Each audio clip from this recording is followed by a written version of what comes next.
Good morning, Kahal Kadosh. Wednesday, the 17th, no, the 18th. The 18th of Elul. Hi Elul.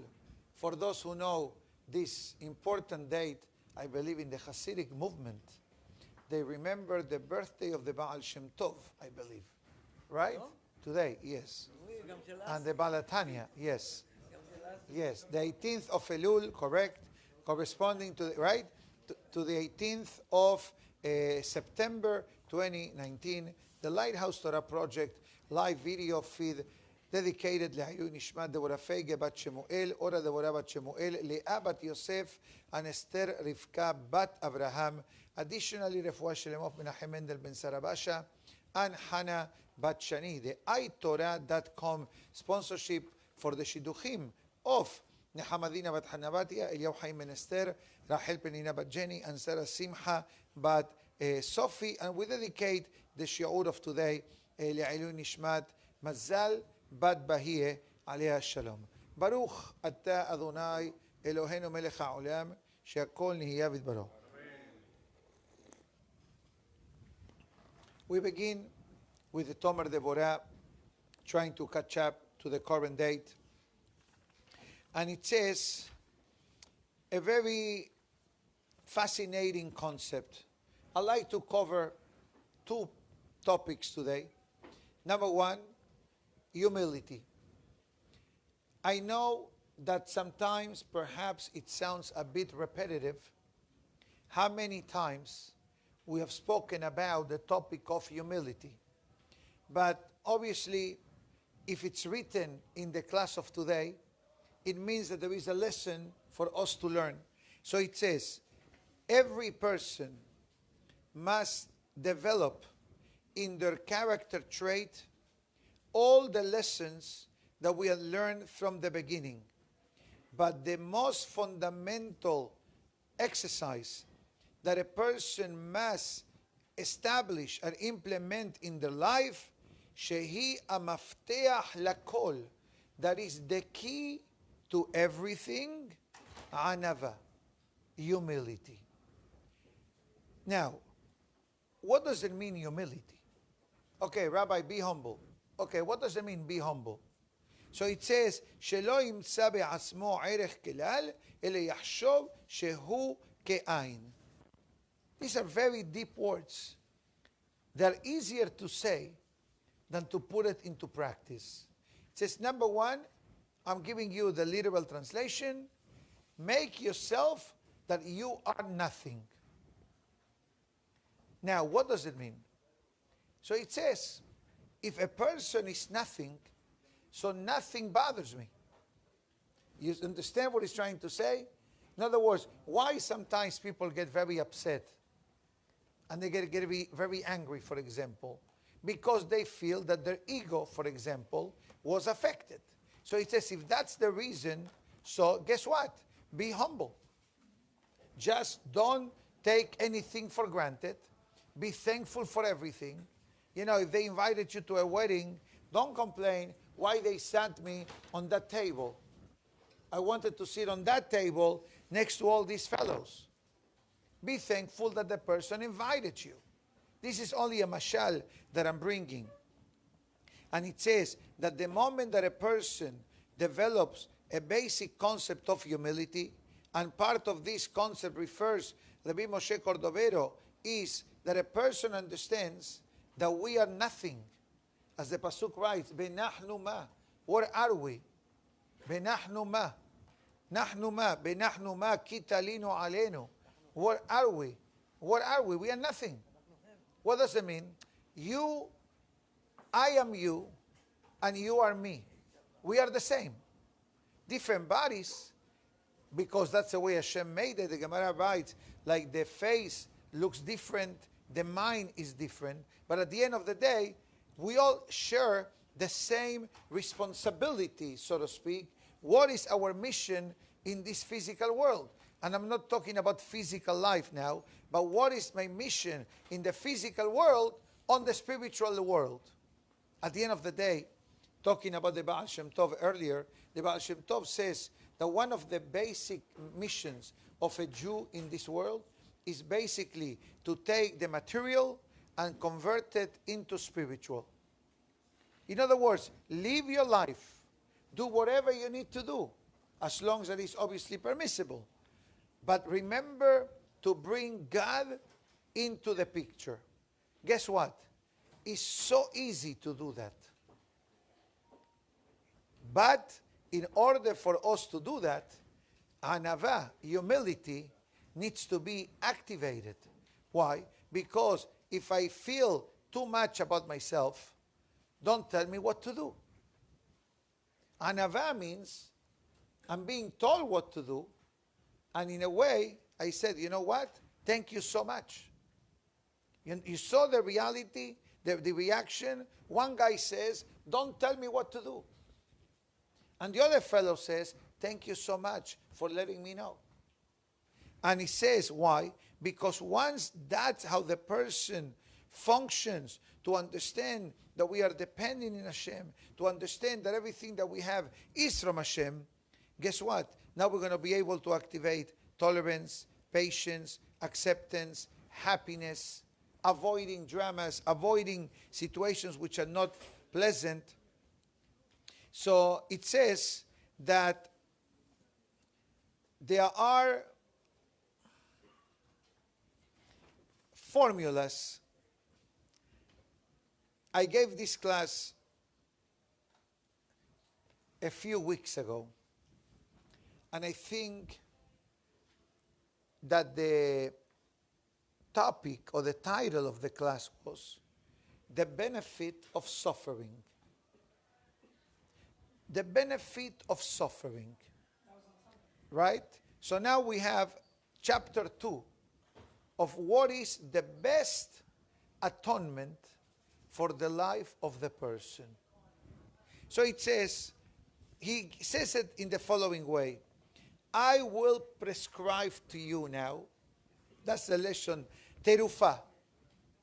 Prescription. Yani a medicine. I will give you the suggestions of what to avoid and what to take. So it says, number one, and I believe that I did touch on this topic yesterday very briefly. Let me just find the page.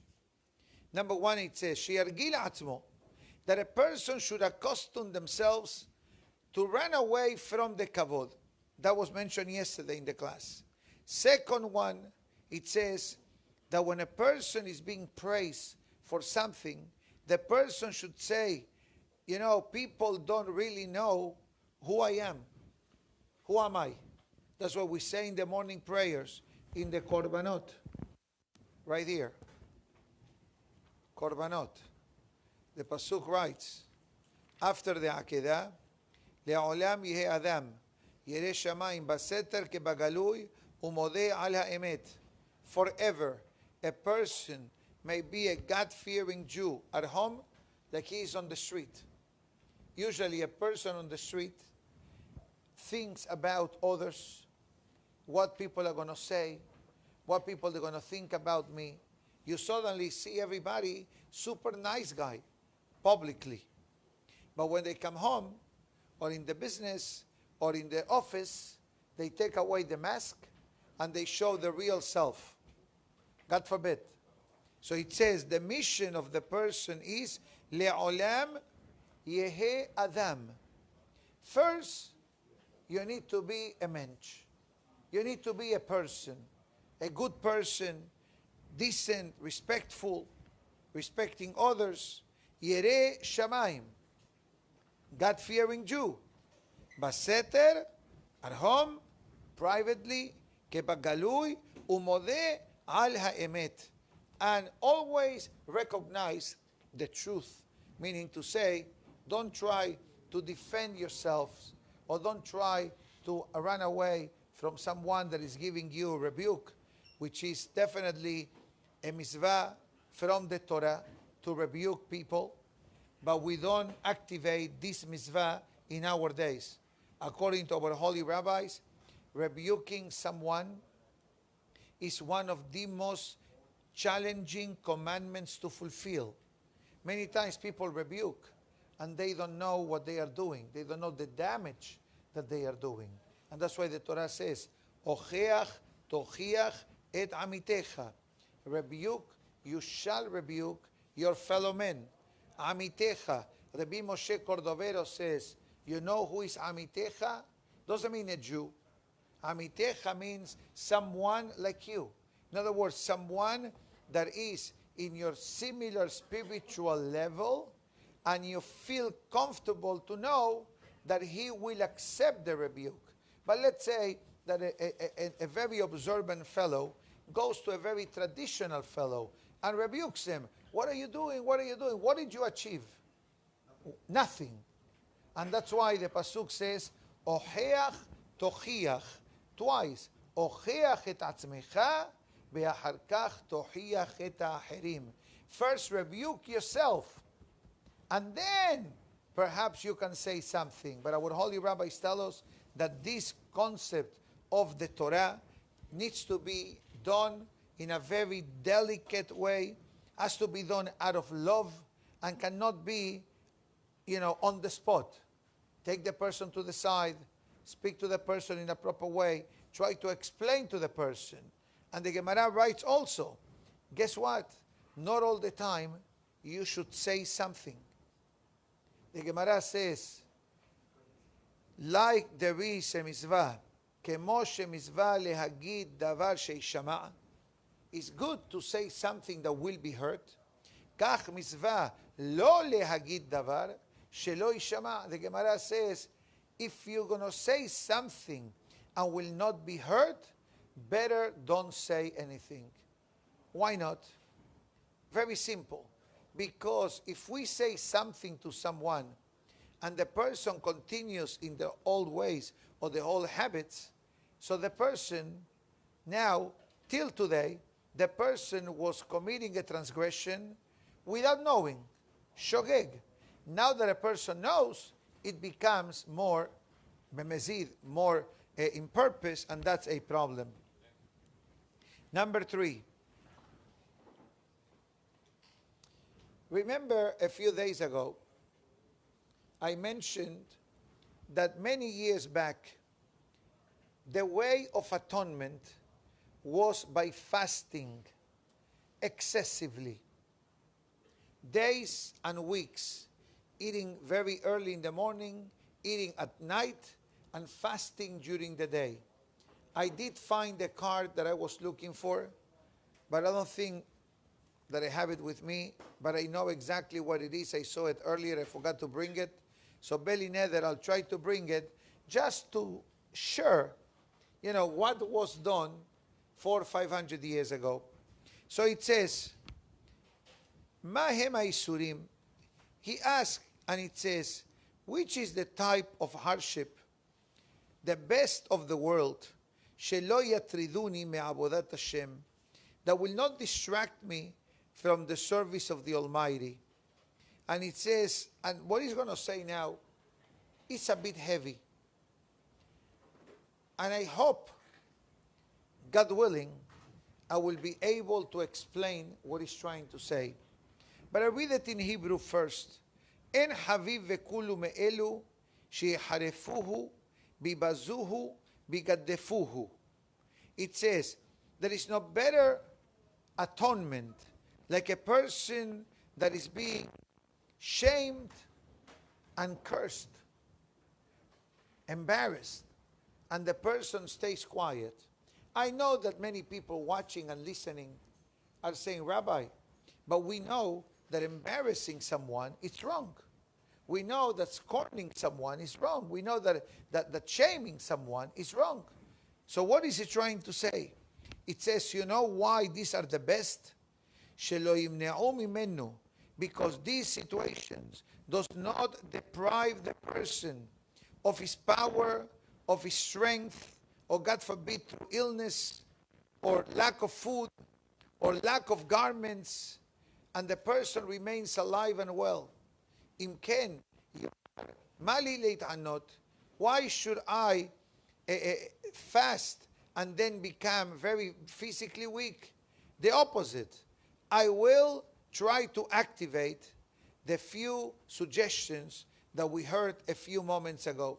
But allow me to go quickly to the footnotes of the Sefer Reshit Chokhmah in this topic. And it says,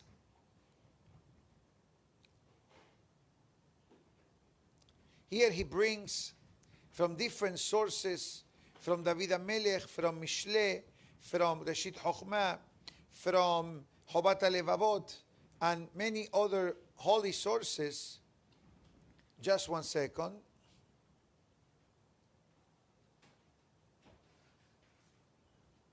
So he brings, for example, the famous case of David HaMelech.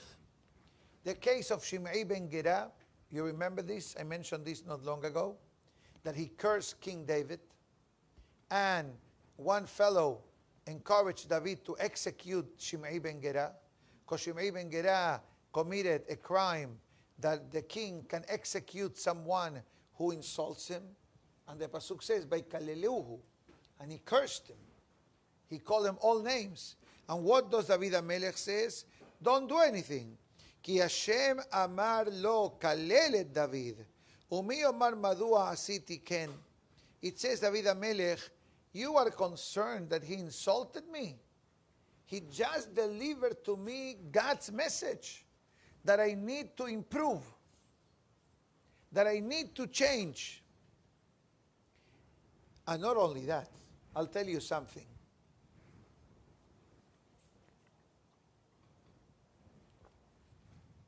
If David HaMelech will have allowed the emotions and the pain of being cursed as a king of Israel, we're not talking about, God forbid, between two regular people. We're talking about the king of Israel. The king of Israel, from a Torah perspective, is God's representative in the world of leadership. So how do we allow someone to curse the king? David says, it's my fault. Our holy rabbis tell us that self-control of King David saved the life of Mordechai, a Yehudi, from Megillat Esther. Why? Because Mordechai was a direct descendant of Shimei ben Gera. The Pasuk says, Ish Yehudi, Haya beShushan habira.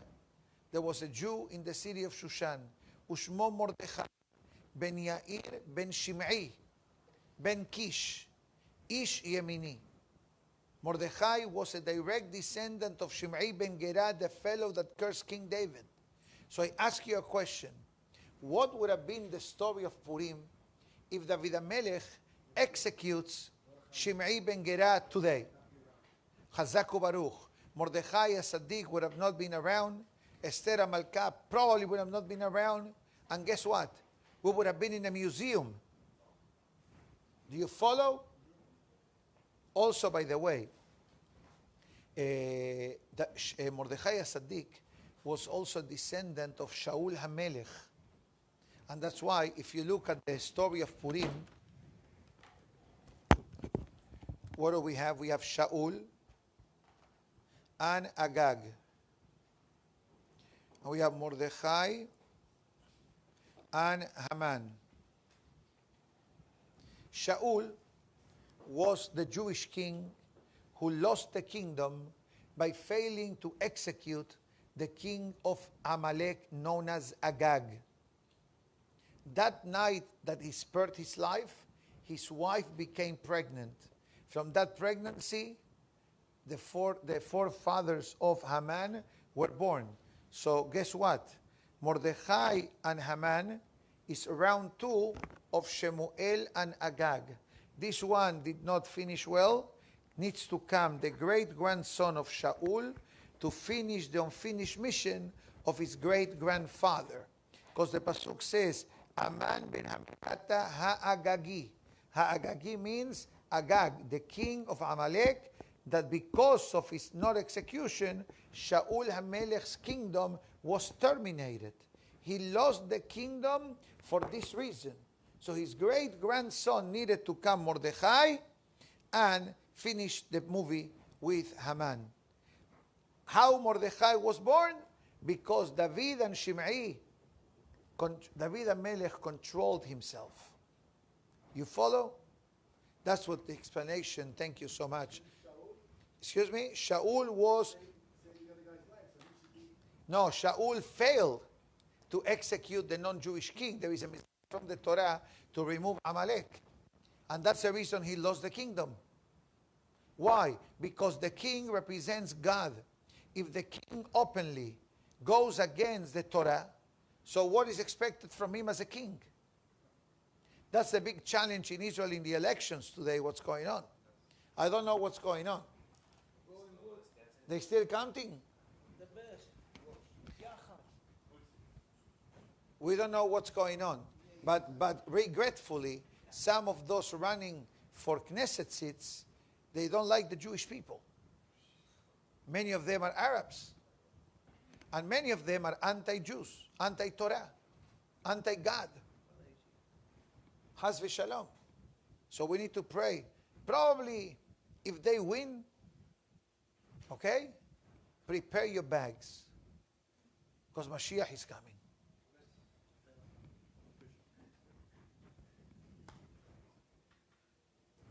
Which is written in the Mishnah already.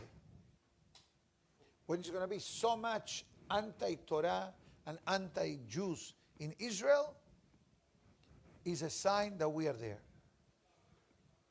We don't know what's better. We don't know because we don't know the essence of time and what could change. We need to pray. Asat Hashem hi takum. Rabol mahashavot belev ish, the pasuk says. Continue Safra. Let me see quickly here, one more comment.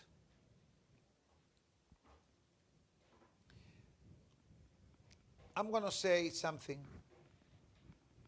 that is probably unpleasant to speak about it. Not because it's, God forbid, something bad, but it's something that we really avoid talking publicly. And the topic that I'll discuss today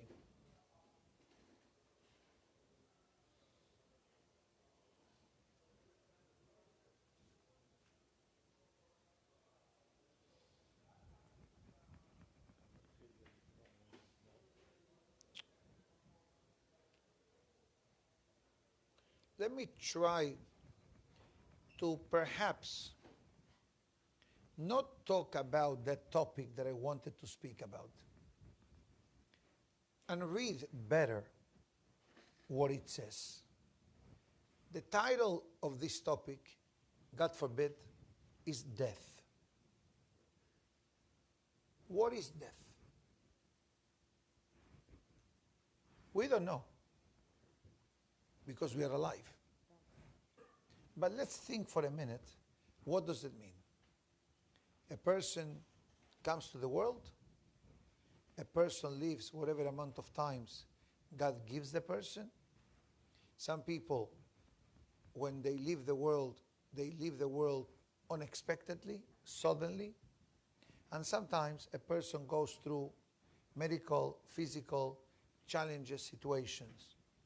We understand that being born means the neshama and the body, they connect with each other, and death, God forbid, means the opposite, that the neshama goes back to wherever the neshama came from, correct? And the body goes back to wherever the body came from. The body came from the earth, the body goes under. The neshama came from Shamayim, the neshama goes up to Shamayim. And the Mishnah already wrote this in Pirkei Avot. Al korhacha ata hay, al korhacha ata met.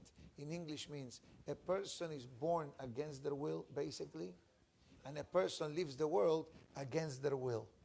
In other words, when, God forbid, and I apologize to the audience if I'm talking about a very morbid type of topic, but this is the menu of the day, okay? So I like to read what Rabbi Moshe Cordovero, the Pirush, quoting the Reshit Chochmah, brings upon the person. It says as follows.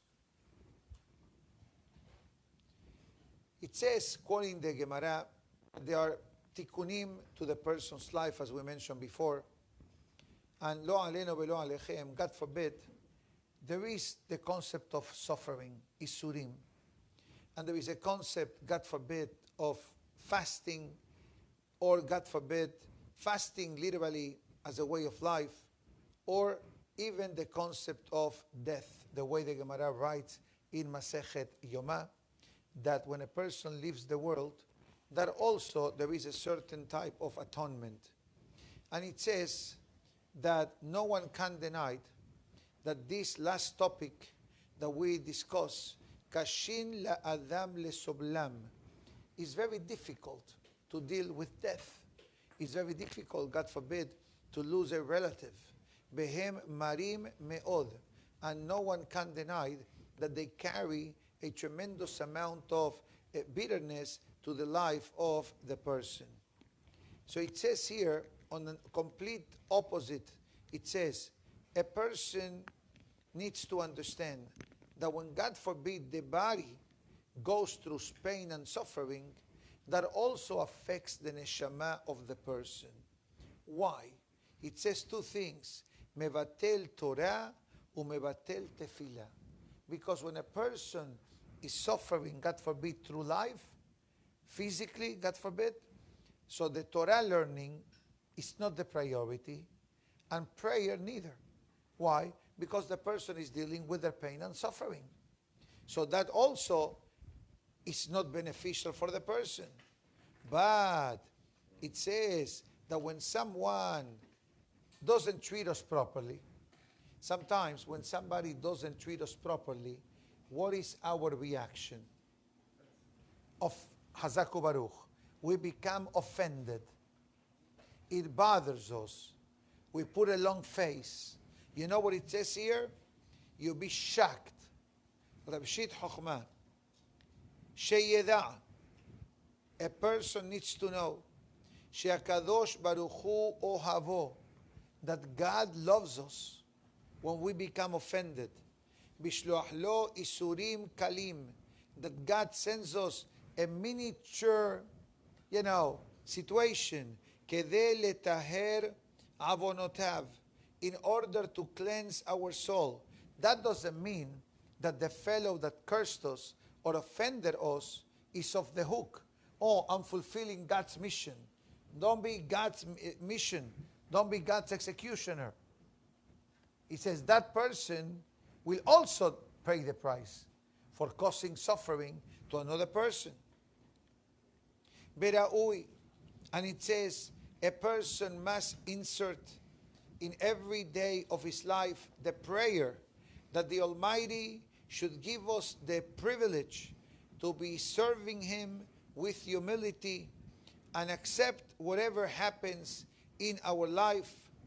And you will see that once we start developing this exercise, our anger will be minimized, our arrogance will be minimized, and then humility and tolerance and tranquility will be part of the person's life.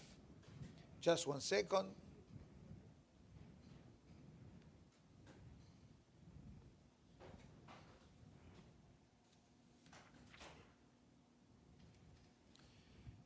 He says in the next paragraph, we're going to reverse everything that we said before. First, we gave, remember the sins, accept suffering, run away from honor, and if somebody mistreats us, be happy. That was Formula 1. Now we're going to go to Formula 2. I know there is Formula 1 in the world of racing, right? What's the next one?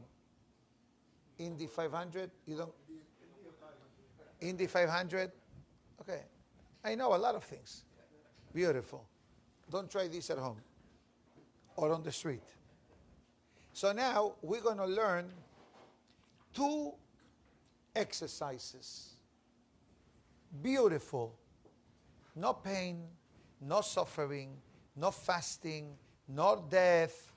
God forbid, God, I'm not telling you to delete the 30 minutes that I've been speaking. No. Now we're going to turn side B. We play side A of the tape. Now we're going to side B of the tape. Okay? So it says, Rishon, number 1 on the list.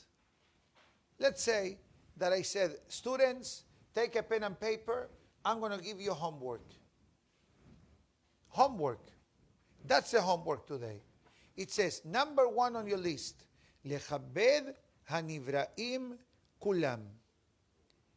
Respect, listen to the words, nivraim. What does it mean, the word nivraim? Created. So why doesn't say humans? So the Hiddush that we're going to learn is about animals, humans, and garments, begadim, clothing. So it says, rule number 1, respect every matter that is created in the world. Every matter. Why? Because every matter that exists in the world carries a sample of godliness.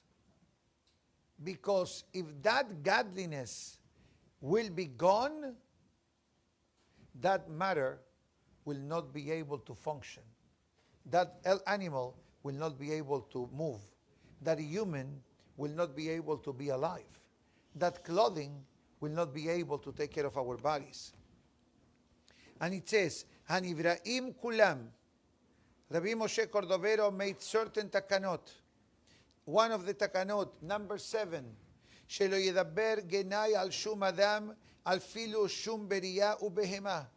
Never, he says, speak ill or bad about a person, about an animal, or anything created. Chovat halevavot. This is mentioned in the Gemara as well. There was one group of yeshiva students that were walking with a rabbi on the street, and suddenly they see a dead animal in the middle of the road. And one of the students says the famous words, Nevelat masrahat me'od, what an unpleasant, smelly type of a dead animal. So the teacher said, Kama lebanim ashinaim, how white are the teeth. Do you understand the difference? One talk bad about the animal, and one is a positive. Half cup, half empty, half full. Continues. And it says, if there is a deficiency to speak about a dead dog, to speak about a dead animal, imagine yourself the avon when a person talks about a human being. And it was good to praise the dog's teeth. And he brings Il Rashid Chokhmah, and it says, everyone should be equally important in our eyes. Sometimes people pay more attention to the wealthy and less attention to the needy. At the end of the day, they both carry God's DNA. And there was a rabbi that regretfully saw a person that was so ugly that this rabbi, we're going back 2,000 years ago, said, how could they make you so ugly? That's the language that he said. So this fellow, the ugly guy, says to the rabbi, you ever complained about my looks? Go speak to God.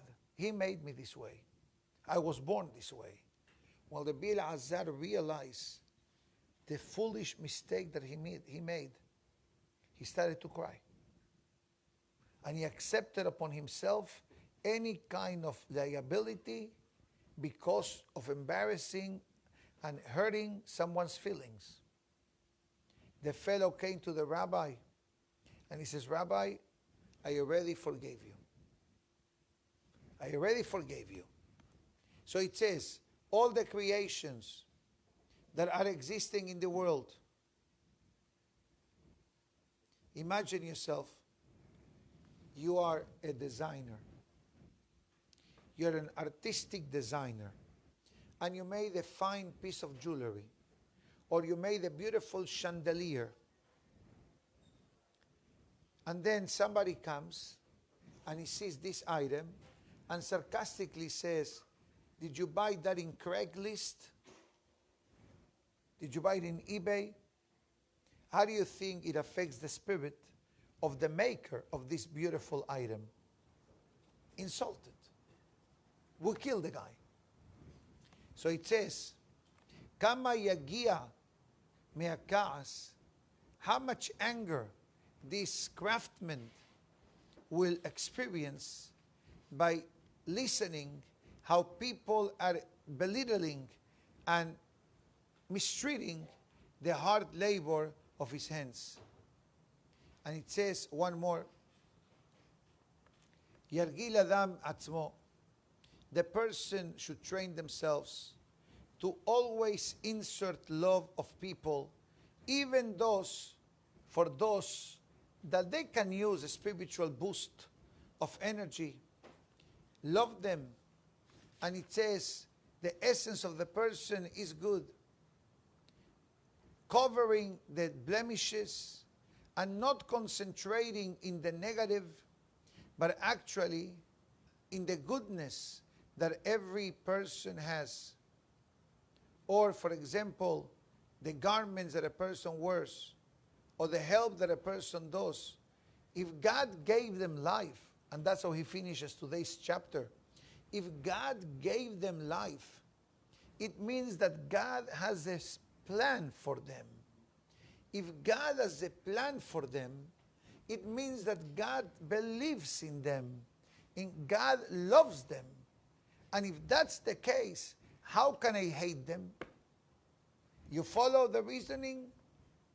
Ubazeh, and when a person starts training the brain to think in this way, lebabo pone el sad hatov, we are transforming our heart from arrogant and angry and bitter into something pleasant, holy and pure.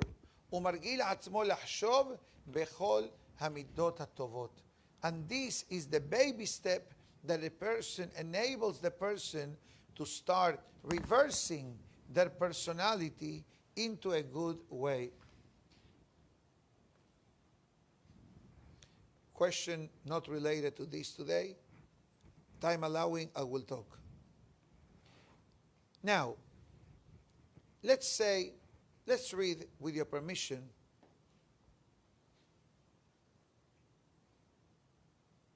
he brings here an interesting Gemara in Eruvin. What happens?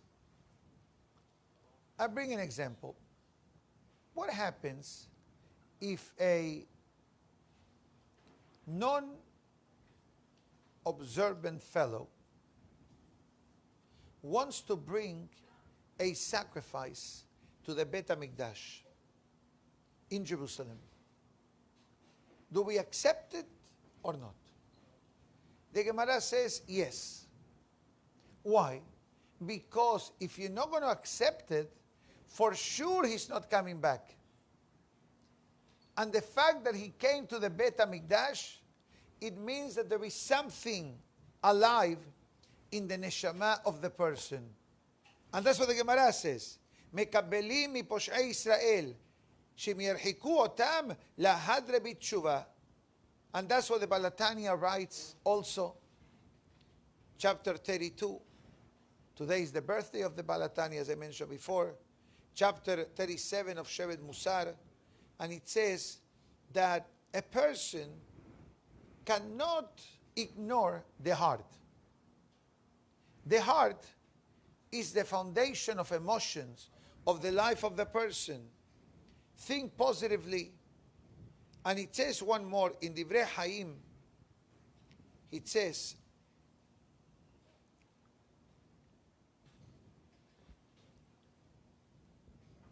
every time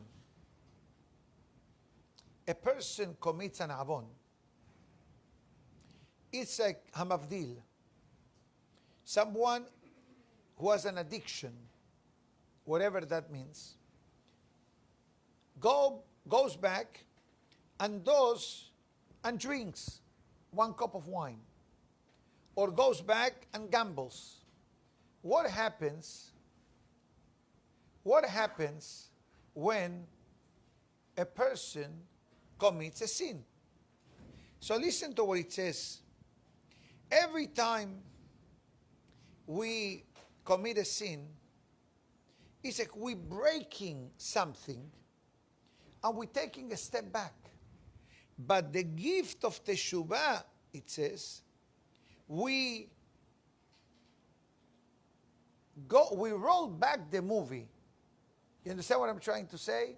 You rewind the movie, you want to fix it to the gift of teshuvah. And where do we learn this from? From the Gemara, from the Zohar, from the Rambam. It says that the power of teshuvah and the gift of teshuvah is so beneficial and generous from God that a person can reverse the avon from teshuvah into a mitzvah. What does it mean? Obviously, doing the action wrong, it's wrong. But in Shamayim, they give this avon a new identity. Your owner paid the maintenance. You are current. We're going to shift you to the group of the mitzvot. And it says, שבכל עבירה יש ניצוץ קדושה המחיה אותו הדבר.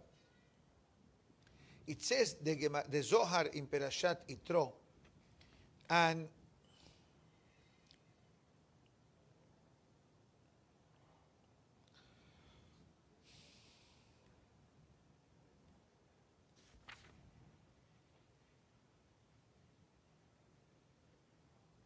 I know I'm quiet,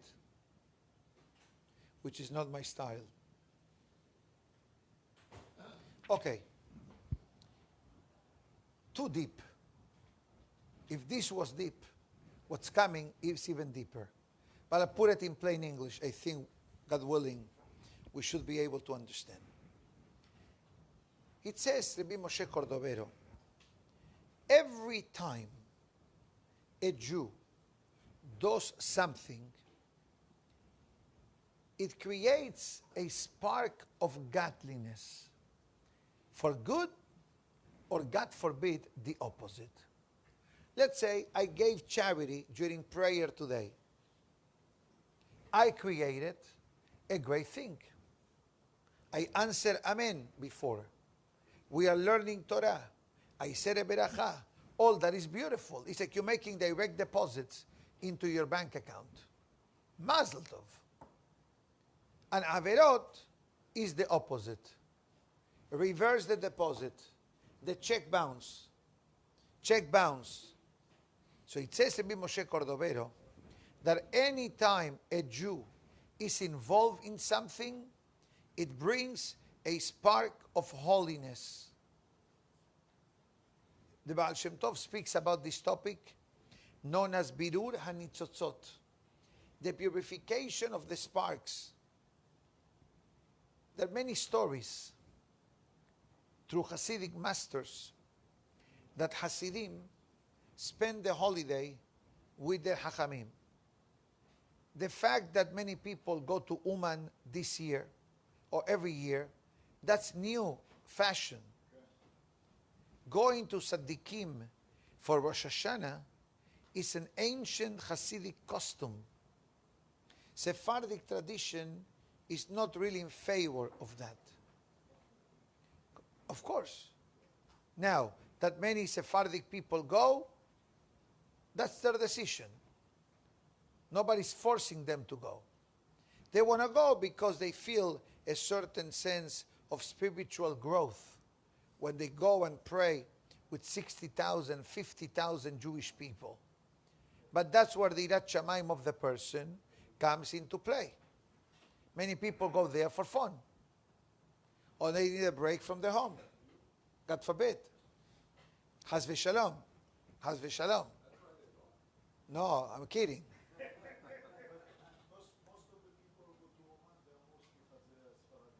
Today, yes. Today, the majority of the Uman crowd follow the Sephardic tradition. I think there is 2 Syrian minyanim in Uman for Rosh Hashanah. You have a Syrian shul in Uman. True, by the way, I was there a few times. But not Rosh Hashanah. I think Rosh Hashanah, I hope that nobody gets offended, what I'm going to say now. What? Yeah? Your wife is listening? I don't know your wife's name, so I'm not going to put you on the spot. I'll protect you. Is it really proper for these men to leave the whole family of Rosh Hashanah? That's exactly what I was about to say. I'm going to quote what Hacham Obadiah Yosef says. If you have any complaint about that, go to Sanhedria, Bet HaHaim, go down the steps, make a right. If you need to take you, I'll take you. I know exactly how to get there. But he said, and I know that what I'm saying, some people may not agree or may not like it, but this is the Shem Shamayim. And it says, sorry, I dropped it, sorry. Thank you. Hello? Hello? Testing. Testing.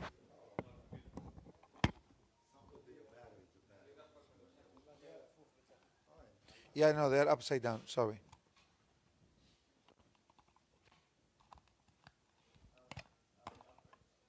Upwards. Yeah. I apologize for the brief interruption. Hello. So quoting Hacham Obadiah Yosef, he said that in his opinion, it is very beneficial to the family that the husband and wife and children should be together for Rosh Hashanah. Hacham Obadiah Yosef. He didn't say, I'm against going. Okay? But you know what? Go in a time that you're going to be able to truly enjoy it. But there are people who, you know what? The wife says, go. A wife told me that she has a deal with her husband. She allows him to go to Uman for Rosh Hashanah with 2 conditions. Condition number 1, yes, no, everybody comes back. Everybody comes back. Condition number 1, that she needs to be with her family for Rosh Hashanah in New York. He takes her to New York, helps her with the kids, settles them, and then she allows him to go. And she told me, Rabbi, when he goes, I see him a better person. That's what she told me. Again, I'm not here telling you go or not to go. I'm telling you both sides of the story. Also to pray with 60,000 Jews in Rosh Hashanah. You understand what that means? We don't understand what that means. Mamash, something beyond comprehension. But on the other hand, not everybody may be able to afford to bring their wife and kids to New York with their parents, grandparents, and making sure that everything is taken care of. Many people really cannot afford. No. For him to go to New York first, send his wife, spend double. It's a whole expense. It's not for free.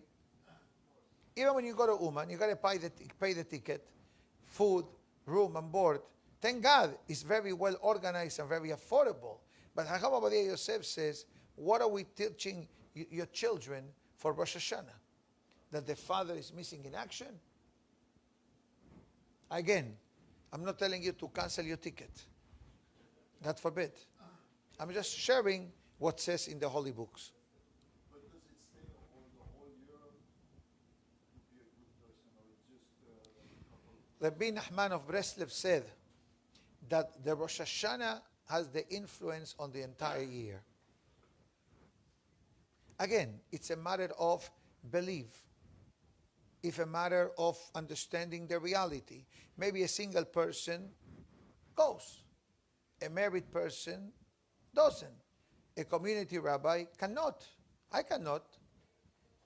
First of all, I'm a friend of the family, wife, children, community, number one. But number two, I think that seeing 60,000 people together may be beautiful, but I'm not sure if I will be able to concentrate, with excitement of being with 60,000 people together. Many people may be listening to me and say, Rabbi, that alone should help you kavanah. But you know what? Every person, right, is a different person. The Gemara writes that the persufehem shonim, deotehem shonim, shonot rather. It says the face is different, the mind is different. Let me finish. So it says, so now in other Hasidic groups, they go to the Rebbes in Shavuot or in Kippur, which is different. But Rosh Hashanah, Hacham Abdi Yosef said, is the first night of the year, is the beginning of the year. So at the end of the day, the Pirush explains, and it says that a person first should train themselves to pray for Teshuvah and to pray for people who require to do Teshuvah, as I said in the past, without even talking to them, but pray to HaKadosh Baruch Hu. It says that the prayers on behalf of someone to do Teshuvah are very effective, because there is nothing in it for me. I'm praying for a person who we want to see closer to HaKadosh Baruch Hu, separating from the inappropriate actions or forbidden actions, and getting closer, closer, and closer to the road of goodness and godliness. And at the end of the day, he concludes that reinforcing the second topic that we discussed today, respecting everyone, accepting everyone, and welcoming everyone as well. I apologize if somebody felt a bit, No apologize necessary. Thank you for your blessing. Thank you for your blessing. When it comes to us, But you know what? I'm sensitive. I'm a sensitive guy. You say I don't need to apologize. Today says apologize. Because I may have said something that a person goes against their ideals and their beliefs. But you need to understand one thing. Kol haderachim mobilim lYerushalayim. All the roadways lead to Jerusalem. Meaning to say, for someone, and I tell you this be'emet, you know how many unbelievable stories you hear about people that went to Uman for Rosh Hashanah? And you need to be ready mentally to see every type of Jew available in the face of the earth. With a kippah, without a kippah. With a knitted kippah or black velvet kippah. With peot to the ankles and shorts and sandals or t-shirts from a rock band and tzitzit on top. You're going to see people dressed very religiously. You're going to see people dressed very elegantly. You're going to see people that are barely dressed. In other words, I was there twice. I did not get to see any of the above. But usually, after Rosh Hashanah, they start sharing clips online and the kosher websites, and they show you what they do, and you see, wow, this guy is Jewish, tattooed all over. Be'emet, tattooed all over. Teshuvah. Be'emet. Proven facts. Of course. And again, some people, listen, the neshama is in such a level that they need this type of boost.